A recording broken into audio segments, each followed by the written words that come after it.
Bəs o satış nöqtələri hansına girməksə daha asanddırsa, məsəl üçün hansı şəbəkələr ola bilər ki, siz orada satış nöqtənizi və ya merchandising olan hissənizi idarə eləyə bilirsiniz.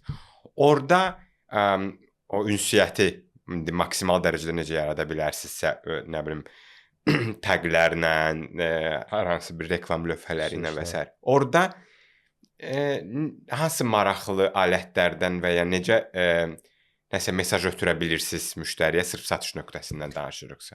Eynilə çox maraqlı nöqtədir. Çox yaxşı ki toxundun. Çünki FMCG məhsullarında brend kommunikasiyadan daha çox orada impulsiv satışların nəzərə alaraq trade tərəfi, yəni in-store aksiyalar, in-store kampaniyalar, aktivliklər çox önəmlidir və satışa çox böyük təsir göstərir.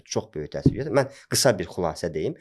Deyək, biz promotorlardan istifadə edirik. Yəni ticarət nöqtəsi daxilində bir növ bizə məxsus satıcılardan belə deyək, bizim rəfimizin qarşısında durur. Deyək bir yeni il qabağı alkoqollu içki məhsullarını satırıq. Onun qarşısında durur və alkoqollu içki məhsulu almaq istəyən müştəriyə bizim məhsulu təşviq edib satmağa çalışır. Biz müqayisə eləyirik. Həmin xanımın, promotorun olduğu dönəm və olmadığı dönəm arasında 3-4 dəfə satış fərqi olur. Bu o deməkdir ki, istehlakçı belə o vitrinin qarşısına gələnə qədər böyük əksəriyyəti, deyək mən burada faiz vermək istəmirəm, amma ən azından 3-4 dəfədirsə, böyük əksəriyyəti seçim etmir.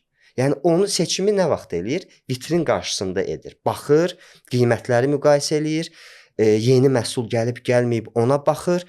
O anda ona təsir edə biləcək bir impuls olmalıdır ki, alış eləsin. Bax bu bizim tətbiq elədiyimiz və doğrudan da çox effektli olan tərəflərdən biri promotorların istifadəsidir.